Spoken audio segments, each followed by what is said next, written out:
This is my audio player circuit for the standalone ATmega project. I actually have my SD card module right here. There's an SD card loaded in it.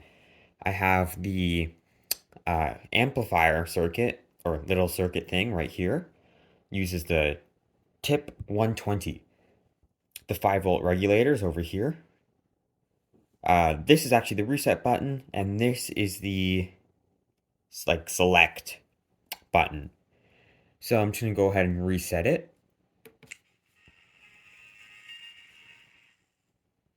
Okay, now I can click this button here. And you can hear it's playing the song. Right here is actually where the cable for the earbud is. I cut the end here, stripped some of the wires, and this is the ground, and over here is the positive side. So it's going through the cable and then coming out the earbud right there.